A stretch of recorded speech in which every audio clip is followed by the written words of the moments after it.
Welcome to the 531, where we debate a top 5 list on a particular subject, further discuss it down to a top 3, and then eventually settle on a top 1.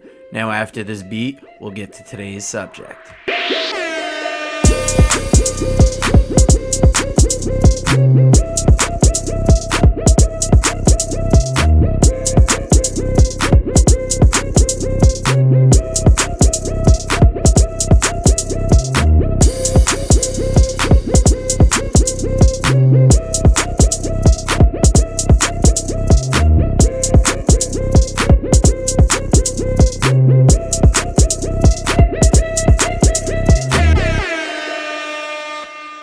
Everybody, it's the 531 today, and there's no music.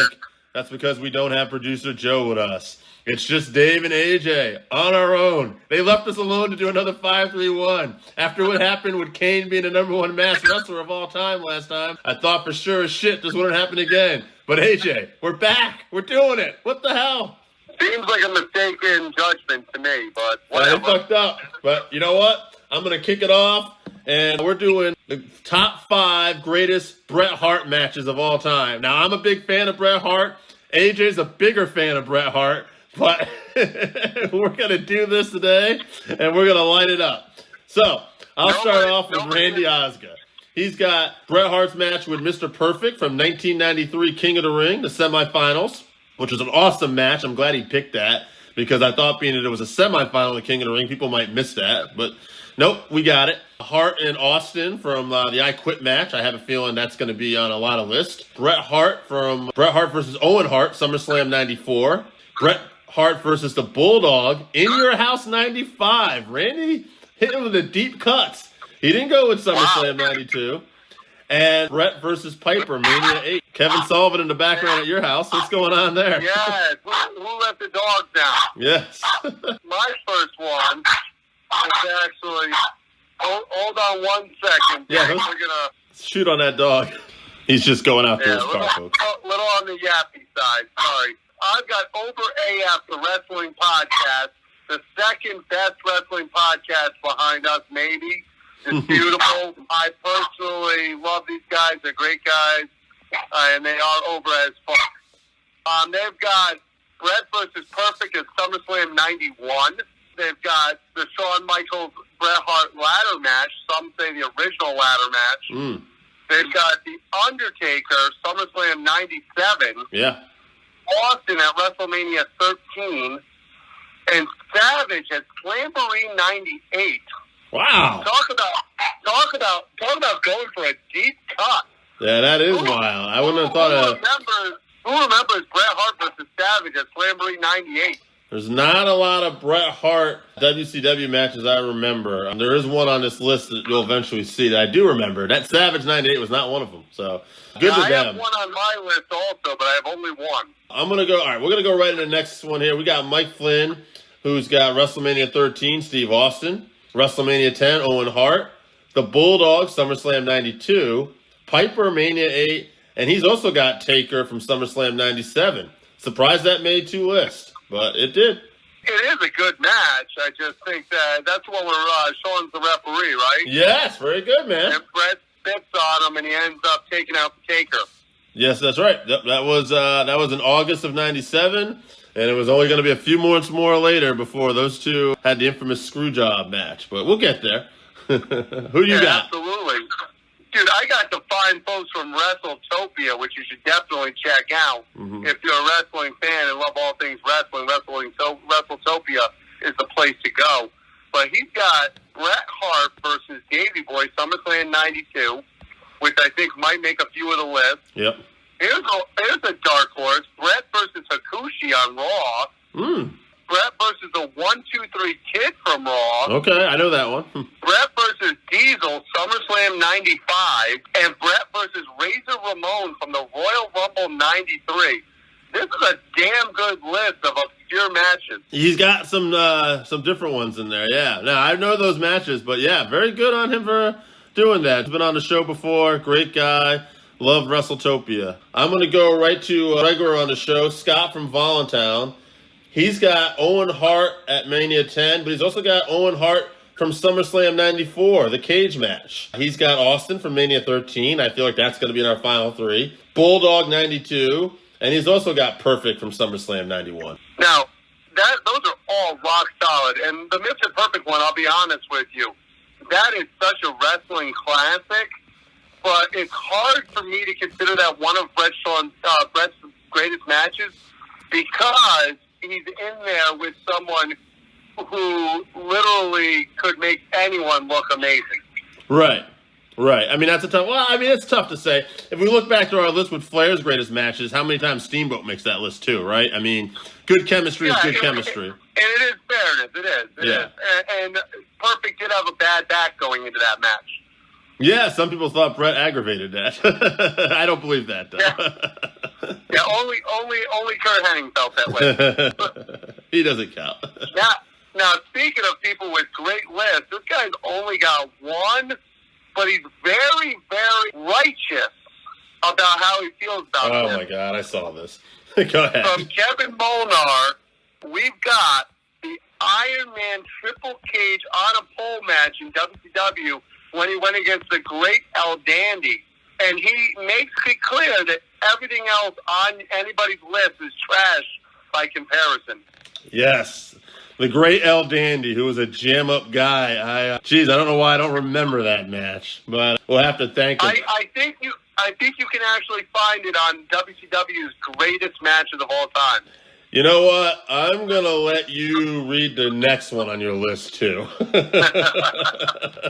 right, coming from Tim Hartford, we've got Mr. Perfect, SummerSlam 91. We've got Shawn Michaels' Iron Man match. Owen at WrestleMania 10. Bulldog at 92. And Austin in WrestleMania 13. If that's not basically the top 5 matches that anybody would think of big matches, I don't know if there is a list. Well, we got a write-in here right now from producer Joe. He gave me 4, and he gave me the honor of picking his 5th one. So let's start off with his 4. Bret versus Owen, Mania 10. Bret versus Austin, Mania 13.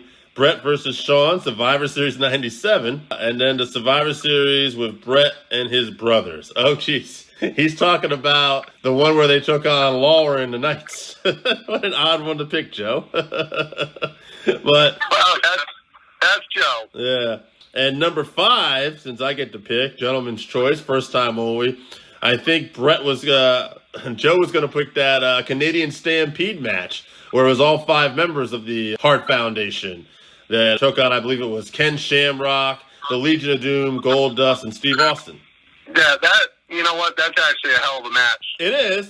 And not many people will think about it because it's like, a multi-person match. So I'm going to put that on Joe's list. Yeah. The problem is being a multi-person, it's hard to say it's somebody's defining match. I wouldn't say it's a defining match, but boy, when you think about that crowd reaction, I consider that the greatest multi-person match of all time that isn't a War Games. Absolutely. Yeah. It's even better than the Survivor Series tag team turmoil matches where they would have like 5 tag teams with 10 wrestlers on each side to freaking battle it out. It's way better than that. Let's continue on. You have another list, I'm sure. Well, this just came in from the Pony Express. I think part of it's by Carrier Pigeon from New Hampshire. It is Jesse coming to us live and in black and white. It is the Hart Foundation versus Demolition, SummerSlam 1990. Bret versus the Bulldogs, SummerSlam 92. Bret Austin, WrestleMania 13. Bret versus Owen, SummerSlam 94. Yes. And then he steals a match from my list. I don't know how he saw this. Bret versus Benoit from 10-4-99 Nitro. You know what's funny? I'm going to go right into Zach's list here. He's got Owen Hart, Mania 10. Austin, Mania 13. He's got Diesel, with the Survivor Series 95, because, to quote him, it was actually a fun Kevin Nash match and the title switched hands. How can you not like this? Bulldog 92, and then he's got Benoit Nitro, which I'm assuming is the same Nitro match. So we also, that is incredible. Yes. I'm glad everybody's stealing my thunder. I knew I should have went last. I should have went first. Correct. All right, so coming from The Buzz, yes, or hottest new network in all of entertainment. We've got Bret. Even my dogs are fired up about it. Very fired up. We've got Bret versus Owen at WrestleMania 10. Bret versus the Bulldog, SummerSlam London. Bret versus Austin, Mania 13. We got Bret versus Perfect, King of the Ring semifinal. Oh, multiple lists. That's a good Perfect match. I can't believe that actually got in there. And then Bret versus The Undertaker has made the list again. That was a good one. We're going to go to the final list, not counting me. We got, and whoever else you have. I got Jake. He's got versus Owen. He didn't really specify.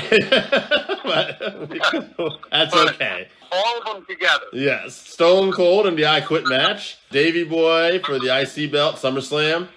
HBK, the Montreal Screwjob for historical purposes only. And his first world title match against Ric Flair. Ironically, so far, unless you got something about to hit me with, Ric Flair and Bret Hart, this is the only time it's made a list today. Well, the funny thing is, Ric Flair does not consider that one of his better matches. If you ask him, he'll say that he wasn't really fully himself, that he was having problems with his equilibrium. Yes. And Bret also not thrilled with the match, didn't feel like Flair gave him everything he had. No. That's kind of interesting that Jake lifts it, even though both of the wrestlers involved in it basically shit on the match. Well, Jake has become a Bret Hart fan over the years from talking to him, so maybe he just looks at that as like, one of those big things for him. But yeah, I know what you mean. I was a fan when it happened, but looking back at his body of work, it was definitely not one of Bret's better, or one of Flair's better matches. So do you think COVID actually caused Jake to become a Bret fan? No, Frank's been a Bret fan for a few years now when I talked to him. I thought maybe a little bit of damage happened from illness. No. So I've got Alex Benison all the way from the great city of London over in the UK. He's actually on the Buzz, and you can check him out. He talks all things football on the Buzz, and he's actually doing a live show while we're recording this, which I am partially watching while recording this.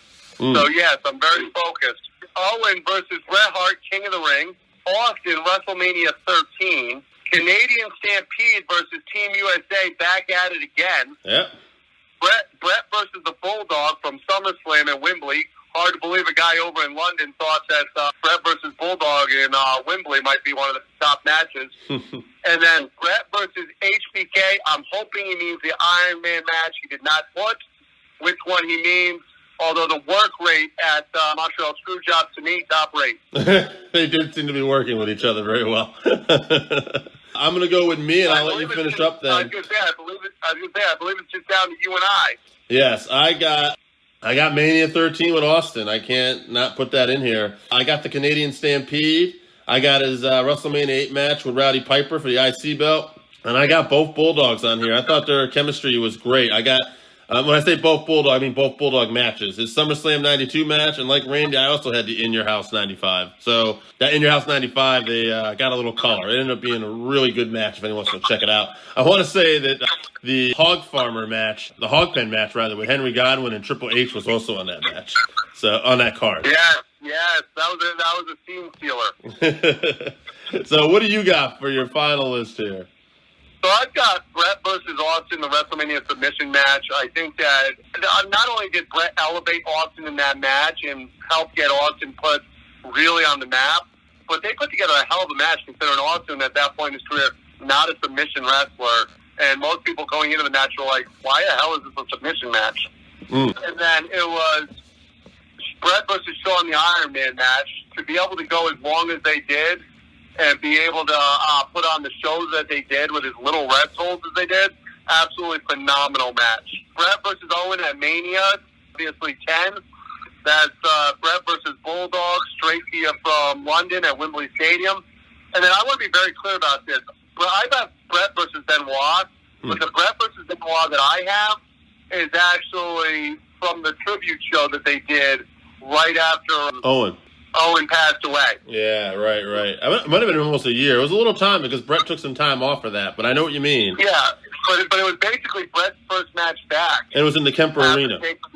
Exactly. Yeah.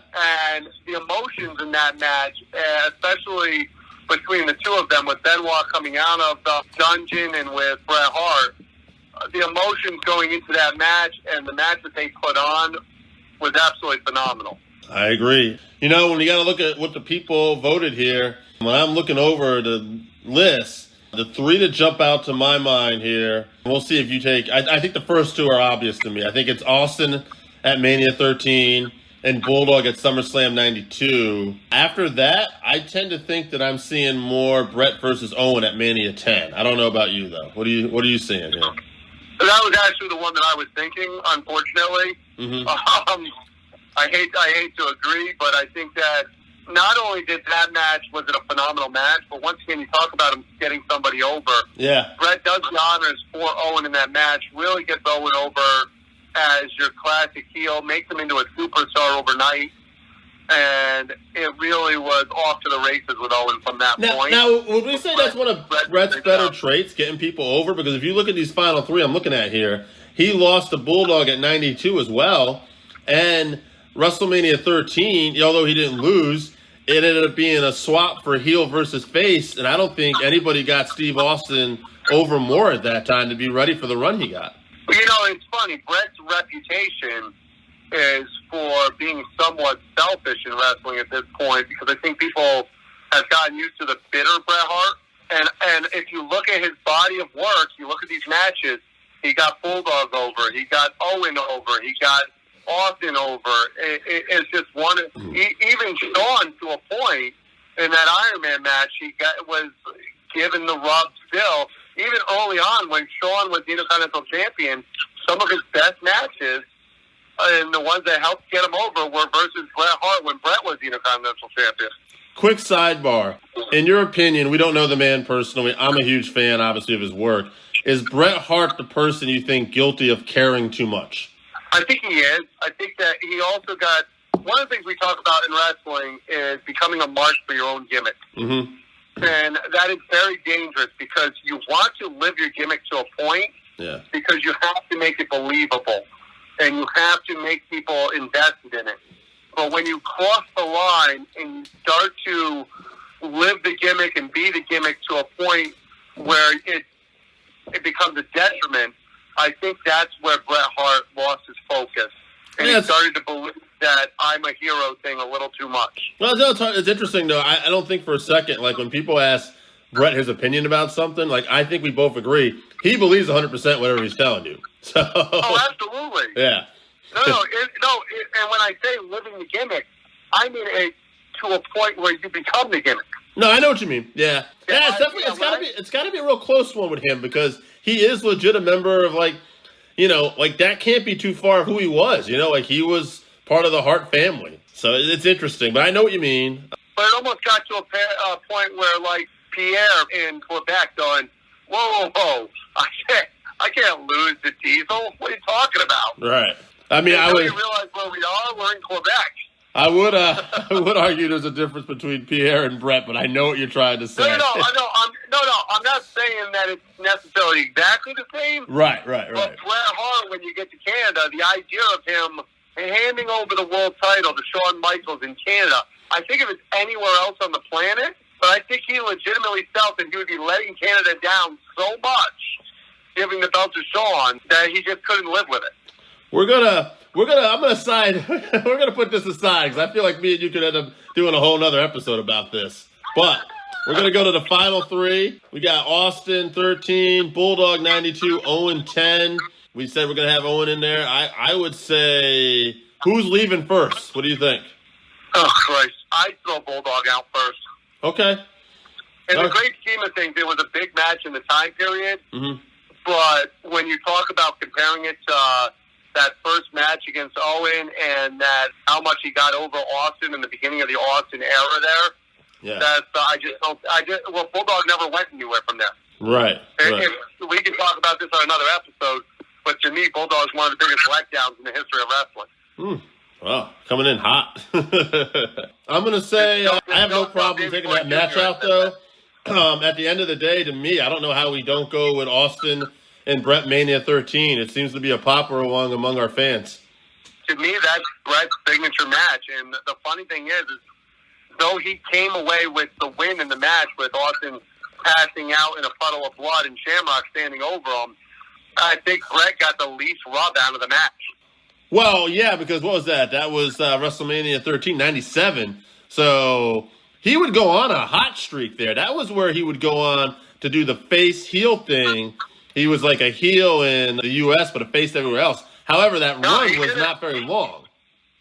Yeah, he did a great job with it, and obviously that's one of the hottest points in his career. But it's the little things he did in that match. It's doing what he did with Austin, but also the way he backed away from Shamrock after the match. Bret Hart, the hero, doesn't back away from a fight.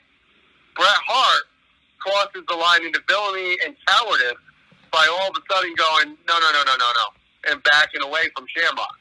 That had been the opposite of his character. No, agreed. I remember when he did that in my mind, like, okay, he's going to be a bad guy now. This is official, you know? Bret Hart, the hero, would have never backed away. No.